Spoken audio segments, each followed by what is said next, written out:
하나님께서 오늘 우리에게 주시는 말씀은 창세기 1장 1절로부터 5절, 그리고 요한복음 14장 16절로 17절까지 말씀입니다.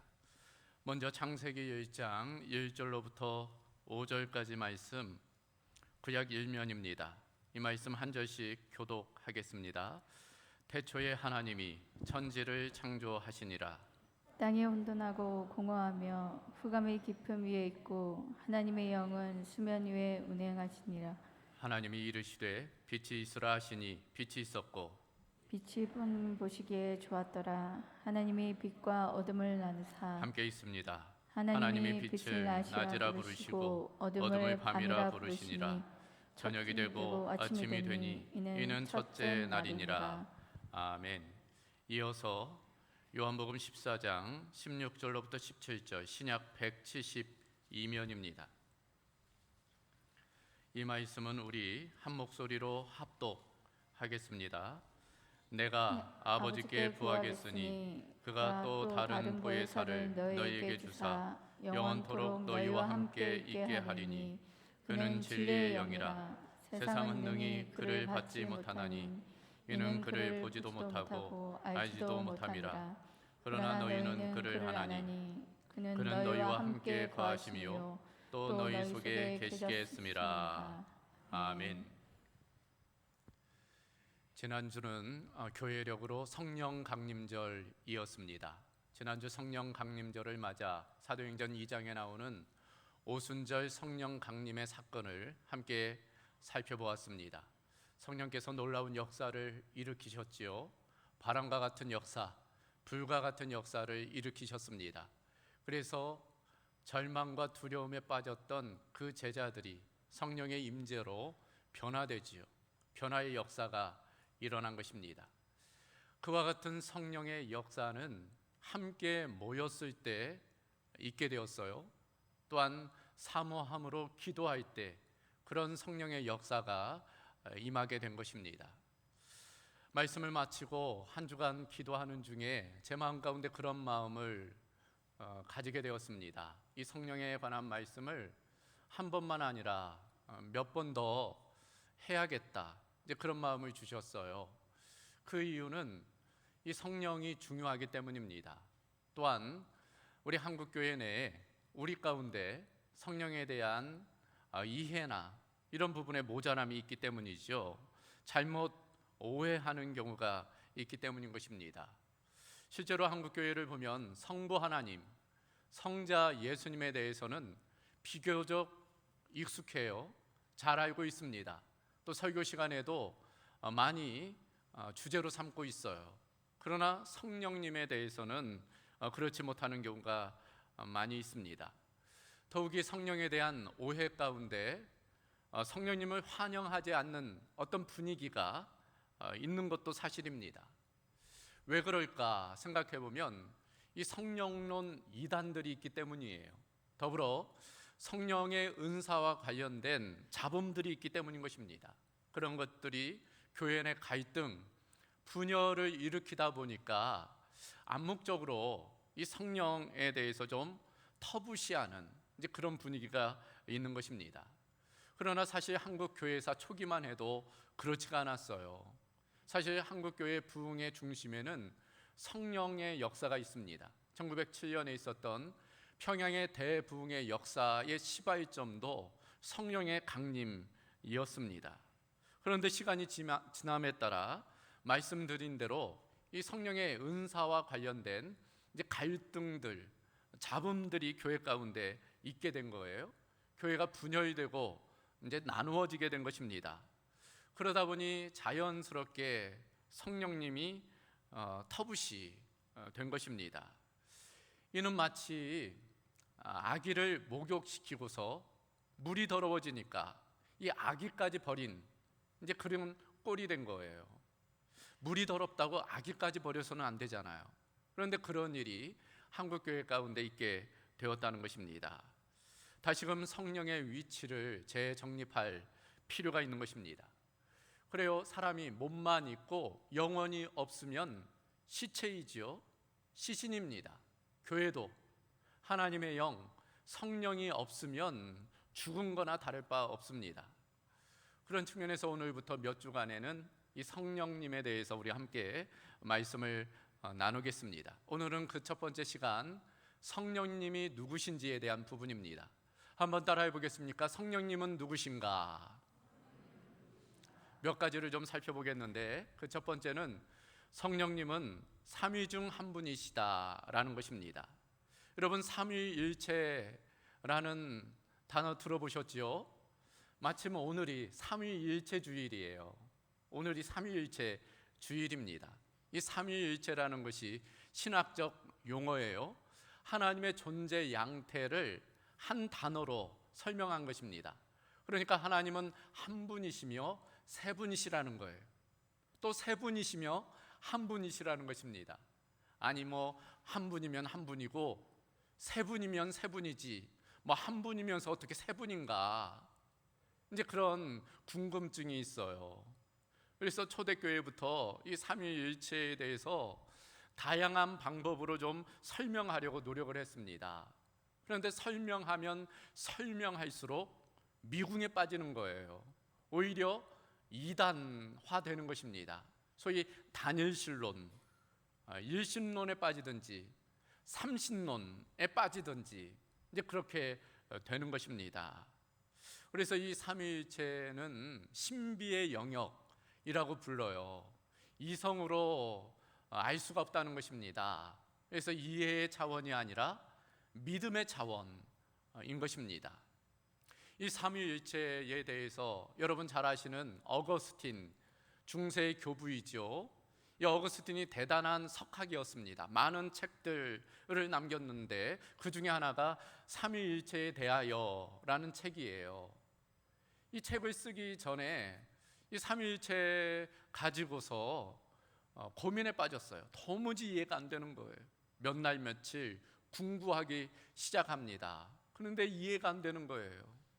그러던 어느 날 환상을 보게 됐는데 자기가 해변을 거니는 거예요. 근데 저 멀리서 한 꼬마가 이상한 행동을 하는 것입니다. 가까이 가봤더니 이 아이가 국자로 바닷물을 퍼올리고 있는 거예요. 물어봤어요. 뭐 하고 있니? 이 국자로 바닷물을 다 퍼올리려고 그래요. 여러분 한번 생각해 보세요. 저 작은 국자로 바닷물을 퍼올린다니. 이게 어거스틴도 참 어이가 없었죠. 껄껄 웃으면서 아니 그 작은 국자로 어떻게 이 넓은 바닷물을 다 퍼올리겠느냐 하는 순간 이 꼬마가 펑 하더니만 천사로 바뀌었다는 거예요. 그러면서 하는 말이 어거스티나 네가 지금 하는 일이 그런 일이다. 네 작은 그 지성으로 어찌 하나님의 영역 신비를 다 이해할 수 있겠느냐. 그때 깨달았다는 거예요. 아, 이 삼위일체는 이해의 차원이 아니구나. 이건 신비의 차원이구나. 믿음의 차원이구나. 여러분 앞에 보시는 이 그림은 루벤스라는 그 화가가 그린 작품이에요. 그때의 상황을 그린 것이라 할 수 있는 것입니다. 그래요. 이 삼위일체가 그런 부분인데 성부, 성자, 성령 하나님 한 분이면서 세 분 하나님인 것입니다. 그런데 그런 이야기를 해요. 한국교회의 삼위일체는 좀 다르다고. 한국교회의 삼위일체는 성부, 성자, 성령이 아니라 성부, 성자, 성경이다. 그런 이야기를 해요. 이게 무슨 의미인가 하면은 두 가지 측면을 우리에게 보여주는데, 그 하나는 한국교회가 이 성경에 대한 사랑이 있다는 거예요. 정말 그런 것 같아요. 한국교회만큼, 한국교회 성도만큼 성경을 사랑하는 민족이 없어요. 성경을 열심히 읽습니다. 성경 공부도 참 많이 해요. 유래를 찾아볼 수 없어요. 더군다나 교회사를 보면은 다른 민족과 차별성이 있습니다. 여러분 이제 선교사님들이 각 민족에 들어가서 복음을 전하잖아요. 그리고 어느 정도 시간이 지난 다음에 그 나라 말로 성경을 번역합니다. 그게 일반적이에요. 그런데 한국만큼은 달라요. 선교사가 들어올 때 이미 한국어로 번역된 쪽복음을 성경을 가지고 들어옵니다. 그러니까 언더우드 선교사님, 우리 장로교 최초의 선교사님이죠. 아펜젤로 선교사님, 감리교 최초의 선교사님입니다. 근데 그분들이 일본을 거쳐 들어오는데 그때 일본에 이수정이라는 그 한국 사람이 마가복음을 번역해 놨어요. 그 마가복음 성경을 가지고 한국에 들어와서 복음을 전한 것입니다. 그러니까 세계에서 유래를 찾아볼 수 없어요. 그만큼 우리 한국 교회가 성경을 사랑하는 민족입니다. 반면 한국 교회의 성부, 성자, 성령 삼위일체가 아니라 성부, 성자, 성령이라고 하는 까닭은 그만큼 성령의 자리가 빠져 있다는 거예요. 성령의 부재, 성령의 빈자리가 있다는 것, 그걸 엿볼 수 있는 것입니다. 여러분, 성경은 삼위일체를 이야기합니다. 삼위일체라는 단어가 나올까요? 그러나 성경에는 어디에도 삼위일체라는 그런 단어는 없어요. 그럼에도 우리는 삼위일체 대신 하나님을 믿는 것입니다. 왜 그럴까? 성경 곳곳에 하나님은 성부, 성자, 성령 하나님이심을 말씀하고 있기 때문입니다. 오늘 함께 읽은 창세기 1장 1절 첫 구절에도 태초에 하나님이 천지를 창조하셨다 말씀하고 있어요. 여기 하나님이라는 단어, 히브리어 엘로힘이라는 단어입니다. 이 단어는 엘이라는 단어의 복수 형태예요. 엘이라는 것이 신, 하나님을 의미합니다. 근데 그것의 복수 형태, 신들이, 그러니까 명확하게 번역한다면 태초에 하나님들이 천지를 창조하셨다라고 번역할 만합니다. 더불어서 2절을 보면 땅이 혼돈하고 공허하며 흑암이 깊음 위에 있고 하나님의 영은 수면 위에 운행하셨다. 여기 하나님의 영이 등장하죠. 루하흐라는 단어입니다. 바람, 생기, 숨, 영으로 번역이 돼요. 하나님의 영, 곧 성령이지요. 그러니까 성령께서 태초에 함께 하셨다는 것을 보여주고 있어요. 26절을 보면 인간을 만드는 장면이 나와요. 하나님이 이르시되 우리의 형상을 따라 우리의 모양대로 우리가 사람을 만들고 그들로 바다의 물고기와 하늘의 새와 가축과 온 땅과 땅에 기는 모든 것을 다스리게 하자 하시고, 여기 보면 하나님이 인간을 만들 때 의논하셨다는 거예요. 우리라는 단어입니다. 우리는 한 명이 아니잖아요. 2명 이상, 복수입니다. 그러니까 하나님들이 함께 의논해서 인간을 만드셨다라는 것입니다. 여기만 아니라 성경 곳곳에 삼위일체 하나님에 대해서 말씀합니다. 특별히 요한복음 14장부터 16장까지를 보면 성령 하나님에 대해서 예수님께서 집중적으로 말씀해 주세요. 우리는 이런 구절들을 통해서 성부, 성자, 성령 세 분 하나님이면서 동시에 한 분 하나님이심을 알게 돼요. 자, 이와 같은 성령 하나님은 창조에 관여하셨어요. 오늘 우리가 함께 읽은 것과 같이 우주 만물을 만드실 때 성령 하나님이 함께 하셨습니다. 우리 인간을 만드실 때 성령 하나님이 함께 하셨어요. 창조하셨고 또 창조 세계를 보존하시고 섭리하세요.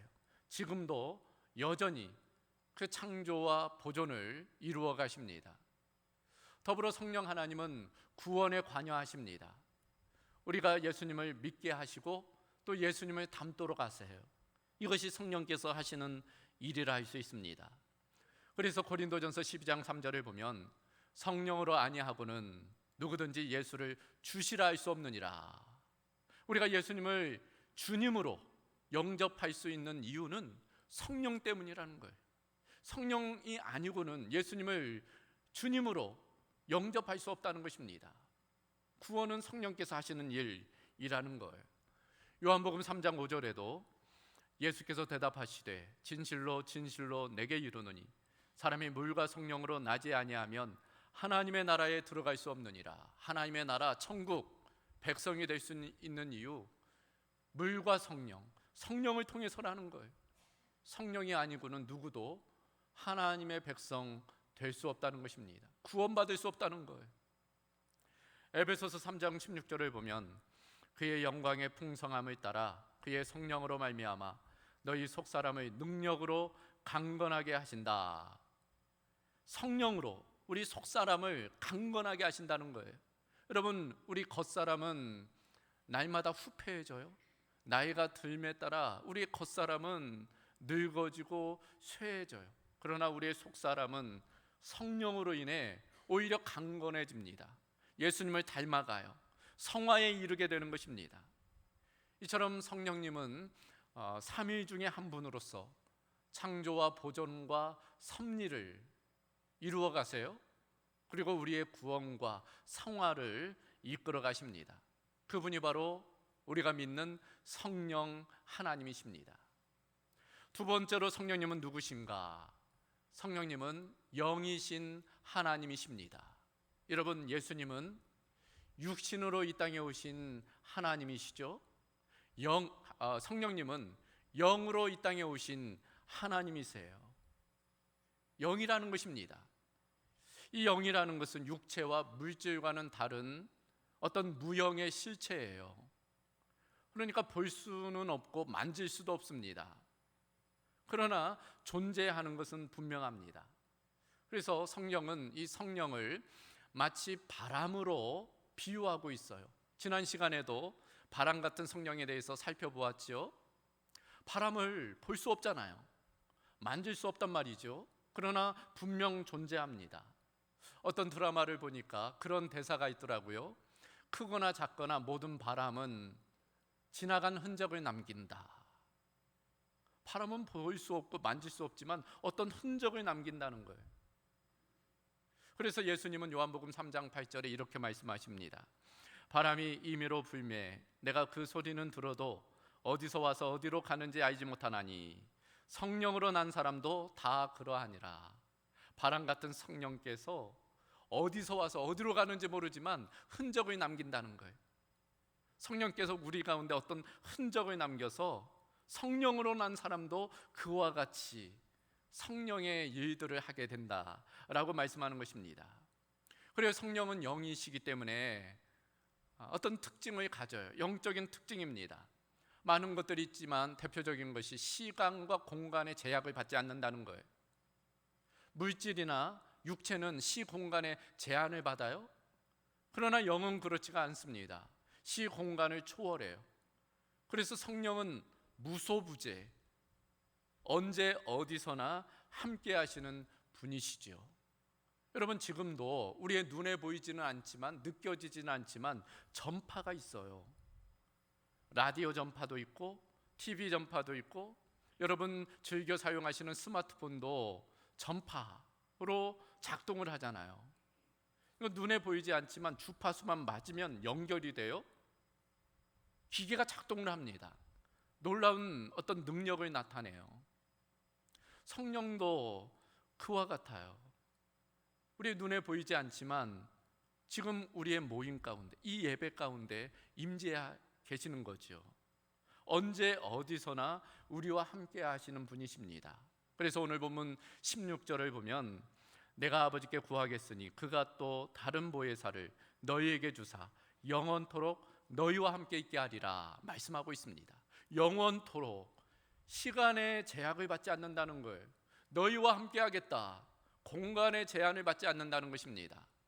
그래서 예수님이 이렇게 말씀하세요. 요한복음 16장 7절을 보면 내가 떠나가는 것이 너희에게 유익이라. 내가 떠나가지 아니하면 보혜사가 너희에게로 오시지 아니할 것이요 가면 내가 그를 너희에게로 보내리라. 이게 무슨 말씀이에요? 예수님이 떠나시는 것이 오히려 우리에게 유익이라는 거예요. 예수님은 육신으로 이 땅에 오신 하나님이시잖아요. 그러니까 예수님이 예루살렘에 계시면 여기에는 못 계세요. 육체의 제한이 있기 때문입니다. 근데 성령은 아니라는 거예요. 성령은 영이시기 때문에 어디에나 계실 수 있어요. 누구에게나 함께 할 수 있는 것입니다. 그래서 예수님께서 내가 떠나는 것이 오히려 너희에게 유익이다. 성령이 오실 것이기 때문에 라고 말씀하고 있는 것입니다. 이와 같은 영이신 성령 하나님은 다양한 이름으로 불려지지요. 하나님의 영, 그리스도의 영, 진리의 영, 생명의 영, 보혜사, 뭐 그런 이름으로도 불려집니다. 그 내용에 대해서는 우리가 다음 주에 좀 살펴보겠습니다. 여하튼 성령님은 영이신 하나님이시다라는 것입니다. 세 번째로 성령님은 누구신가? 성령님은 인격이십니다. 여러분, 제가 조금 전에 성령을 어떤 바람으로, 어떤 전파로 비유하다 보니까 오해할 수 있어요. 그런 것들로 비유하다 보면 어떤 성령을 파워, 어떤 힘, 어떤 능력으로 오해할 수 있습니다. 물론 성령께서 그런 힘을 공급하실 때가 있어요. 하지만 근원적으로 성령은 인격이세요. 삼위 중에 한 분으로서 인격을 가지신 분이십니다. 인격이라고 하는 까닭은 성령님은 지, 정, 의를 가지시기 때문이에요. 인격의 특별함입니다. 여러분, 동물은 지정의, 인격이 아니에요. 인격적인 존재가 아닙니다. 많이들 강아지들도 키우시는데, 여러분, 강아지는 먹을 것을 줬다가 먹으려고 할 때 뺏었다가 다시 줬다가 뺏었다가 주면 어떻게 해요? 먹습니다. 먹어요. 어떤 분은 제가 그렇게 이야기하니까 그러면 문다, 이제 그런 분도 있는데, 그런데 사람은 아니에요. 사람은 줬다 뺏었다 줬다 뺏었다 그러면 빈정상해서 안 먹어요. 배고파도 안 먹습니다. 인격적인 존재이기 때문이에요. 지적인, 감정적인, 의지적인 존재이기 때문인 것입니다. 성령도 그렇다는 거예요. 성령이 인격이시라는 것은 성령님은 지적인 존재라는 것입니다. 그러니까 생각하고 판단하세요. 고린도전서 2장 10절을 보면 오직 하나님이 성령으로 이것을 우리에게 보이셨으니 성령은 모든 것 곧 하나님의 깊은 것까지도 통달하시느니라. 통달하신다. 생각하고 판단하시고 분별하시는 지적인 존재라는 것입니다. 다음으로 성령은 정, 감정도 있으세요. 에베소서 4장 30절을 보면 하나님의 성령을 근심하게 하지 말라. 때로 성령이 근심하신다는 거예요. 성령은 기뻐하시기도 해요. 성령이 웃으시기도 합니다. 감정을 가지고 계신 거예요. 더불어 성령은 의지도 있으세요. 고린도전서 12장 11절을 보면 이 모든 일은 같은 한 성령이 행하사 그의 뜻대로 각 사람에게 나누어 주시는 것이니라. 그의 뜻대로, 성령의 의지대로 그 은사를 나누어 주시기도 하고 그렇지 않으시기도 한다는 거예요. 주권을 쥐고 활동하시는 분, 성령님이신 것입니다. 이와 같이 성령의 인격이라는 것이 중요한 까닭은 우리와의 커뮤니케이션이 가능하다는 것을 보여주기 때문입니다. 우리도 인격적인 존재고 성령도 인격적인 존재이기 때문에 대화가 가능해요. 교제가 가능한 것입니다. 여러분, 단지 성령이 능력이라면 커뮤니케이션은 불가능해요. 인격이시기 때문에 가능한 일인 것입니다. 성령은 인격이시기 때문에 하나님을 아실 뿐 아니라 우리를 잘 아세요. 그래서 하나님의 뜻을 우리에게 알려주실 수도 있고 우리의 마음의 소원, 기도의 제목을 하나님께 아뢰시기도 해요. 다리의 역할을 하십니다. 때로는 성령께서 말할 수 없는 탄식으로 우리를 위하여 근심하시며 기도하실 때도 있어요. 성령은 우리에게 죄에 대하여, 의에 대하여, 심판에 대하여 책망하시기도 합니다. 인격이시기 때문에 가능한 일입니다. 그러므로 우리는 성령님을 인격적으로 대우해 드려야 돼요. 무시하면 성령이 싫어하세요. 성령은 강도처럼 우리를 침탈하지 않으세요. 우리가 환영하고 초청하고 우리의 마음의 문을 열어드릴 때 우리 가운데 임재하시는 겁니다. 성령은 인격이시기 때문인 것입니다. 마지막 네 번째로 성령님은 누구신가? 성령님은 아버지께서 약속하신 분이십니다. 그래요, 구약시대를 보면 특별한 때에 특별한 사람에게 성령께서 임재하셔서 활동하셨어요. 이를테면 부살렐, 여러분 부살렐 들어보셨습니까? 출애굽한 이스라엘 백성들, 이제 모세가 시내산에서 십계명을 받을 때 성막을 만들라 하나님 말씀하세요. 성막을 보여주십니다. 그런데 그것을 실제 만드는 것은 다른 차원이잖아요. 그때 그 일을 감당한 사람이 바로 부살렐이라는 사람이었어요. 그 부살렐에게 성령이 임하세요. 재능의 영, 지식의 영, 총명의 영을 부어주십니다. 그래서 예수적인 감각으로 성막도 만들고 성구들도 제작해요. 그러니까 때로 성령께서 어떤 사람에게 그런 능력으로 임하실 때가 있는 것입니다. 기드온에게도 성령이 임하셨죠. 미디안의 압제 가운데 있던 그 이스라엘, 이 기드온이 몰래 숨어서 타작을 하고 있었어요. 그때 천사를 통해서 성령께서 임하십니다. 처음에는 자기는 아주 작은 자라고 사명을 감당하지 않겠다고 합니다. 그러나 성령께서 임하시자 변화돼요. 지도력, 리더십을 가지고 결국은 미디안으로부터 그 이스라엘을 구원합니다. 그러니까 때로는 성령께서 지도력으로 임하실 때도 있어요. 삼손에게도 성령이 임하시죠. 삼손에게는 힘으로 임하시죠. 그래서 그 턱벽, 나가기 턱벽 하나로 블레셋 군대를 수천 명을 물리치는, 몸을 밧줄로 묶어도 그냥 힘 한 번 쓰면 끊어져 버리는 그런 힘과 능력으로 임하게 됩니다. 이사야에게는 예언의 능력으로 임해요. 그래서 하나님의 말씀을 맡아서 그 말씀을 선포하는 예언자의 일들을 감당하게 됩니다. 이처럼 구약 시대에서는 어떤 특별한 때에 어떤 특별한 사람에게만 성령께서 임하셨어요. 그런데 구약 성경 말미에 와서는 좀 달라집니다. 하나님께서 어떤 약속을 하세요. 이를테면 에스겔 선지자를 통해서 이렇게 말씀하십니다. 또 새 영을 너희의 속에 두고 새 마음을 너희에게 주되 너희 육신에서 굳은 마음을 제거하고 부드러운 마음을 줄 것이며 또 내 영을 너희 속에 두어 너희로 내 율례를 행하게 하리니 너희가 내 규례를 지켜 행할지라. 에스겔을 통해서 주시는 말씀, 새 영을 주시겠다는 거예요. 새 마음을 부어주시겠다는 것입니다. 곧 성령이죠.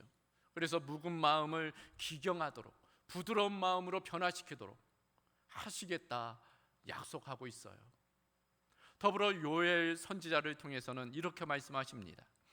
그 후에 내가 내 영을 만민에게 부어주리니 너희 자녀들이 장래일을 말할 것이며 너희 늙은이는 꿈을 꾸며 너희 젊은이는 이상을 볼 것이며 그때 내가 또 내 영을 남종과 여종에게 부어줄 것이라. 여기 보면 남녀노소 가릴 것 없이, 종이나 자유자나 가릴 것 없이 내 영, 하나님의 영, 곧 성령을 만민에게 부어주리라 약속하고 있는 것입니다. 그러니까 성별이나 나이나 출신 배경이나 학력이나 빈부귀천이나 관계없다는 거예요. 성령께서 그렇게 역사하신다라고 말씀하고 있습니다.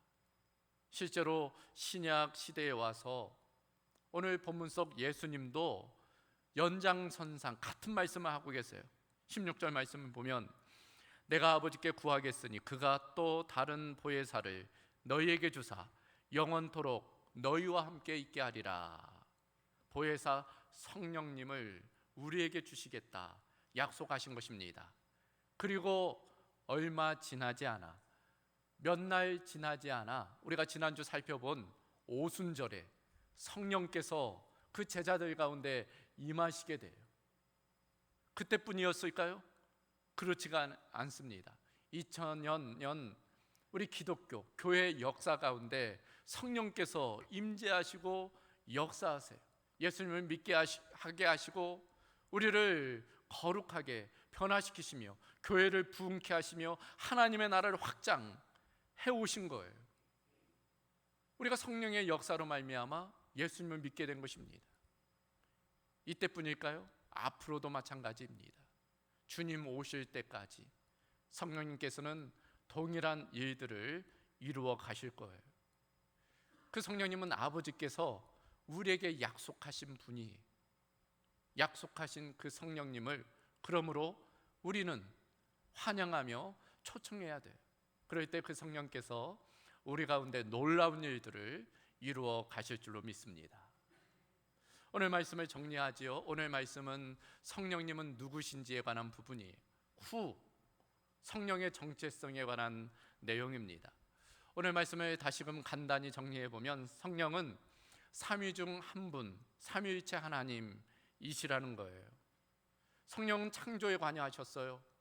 우주 만물을 만드신 분이 성령 하나님입니다. 우주가 담을 수 없는 크고 놀라우신 분, 그분이 바로 성령님이에요. 그러므로 성령에 대해서 마땅히 정당한 대우가 필요합니다. 우리가 너무 성령을 쉽게 생각하면 안 돼요. 내가 뭐 성령을 부린다? 뭐 그런 식으로 생각하면 안 됩니다. 여러분, 성령은 그저 미신 나부랭이처럼 그런 존재가 아니에요. 성령은 그 알라딘의 그 요술램프, 지니 같은 그런 존재가 아닙니다. 성령은 온 우주 만물을 창조하신 분이세요. 신들 중에 신, 주 중에 주, 왕 중에 왕, 그분이 바로 성령 하나님이에요. 그 성령 하나님은 영으로 오신 하나님이세요. 그래서 시 공간을 초월하십니다. 무소부재하세요. 우리와 함께 하십니다. 우주가 담을 수 없는 크고 위대하신 분이신데 영이시기 때문에 우리 안에 내주하실 수 있어요. 우리와 함께 동행하실 수 있습니다. 그 성령님은 인격을 가지신 분이 생각하시고 판단하시고 감정이 있으시고 의지가 있으세요. 그러므로 마땅히 우리가 인격적으로 대우해야 됩니다. 그분은 우리에게 주시기로 약속하신 분이십니다. 그분이 바로 성령님이에요. 오늘 살펴본 이와 같은 성령님, 그저 빙산의 일각에 불과합니다. 우리가 아는 것 몇 가지 정도이지요. 사실 우리가 아는 것보다 모르는 부분이 훨씬 많아요. 그러니까 성령을 좀 더 많이 알아간다는 것 필요합니다. 알아가는 기쁨이 필요해요. 그러기 위해서는 시간의 양도 필요하고 시간의 질도 필요합니다. 호세아 선지자가 그렇게 선포했죠. 여호와를 알자, 힘써 여호와를 알자. 우리도 마찬가지입니다. 여호와 하나님, 특별히 오늘 주제에 따르면 성령 하나님을 알아야 돼요. 여기서 안다는 것은 그저 성령에 대하여 아는 것이 아닌 성령을 알아야 됩니다. 여러분, 성령에 대하여 아는 것과 성령을 아는 것은 다른 차원이에요. 성령에 대하여 아는 것은 객관적인 암입니다. 추상적인 알미예요. 그러나 성령을 아는 것은 주관적인 암, 경험적인 알미입니다. 우리에게는 그런 알미 필요해요. 성령 하나님은 성부 하나님, 성자 하나님만큼 중요하신 분이에요. 그러므로 우리가 정당하게 대우해야 됩니다. 존중해야 돼요. 성령을 근심시켜서는 안 됩니다. 성령님을 사모하고 성령님을 환영하고 성령의 임재를 구해야 돼요. 그럴 때 성령께서 우리 가운데 임재하시고 또 역사하여 주실 줄로 믿습니다. 오늘 우리가 함께 나눈 성령님이 누구신지에 대한 부분 마음에 새기고 그 성령님을 알아가는 은혜가 우리 가운데 있기를 주님의 이름으로 소망합니다. 하나님 감사합니다. 오늘 성령님이 누구신지에 대해서 함께 살펴보게 하심을 감사합니다. 성령님에 대하여 하는 것이 아니라 성령님을 아는, 성령님을 인격적으로 만나는 은혜가 있게 하여 주시옵소서. 영이신 성령께서 이 시간 예배하는 우리 가운데도 함께하여 주시며 또 우리의 삶의 여정 가운데도 동행하여 주실 줄로 믿습니다. 늘 성령과 동행하는 삶이 되게 하여 주시고 성령의 도우심으로 넉넉히 이기는 삶이 되게 하여 주시옵소서. 예수 그리스도의 이름으로 기도하옵나이다. 아멘.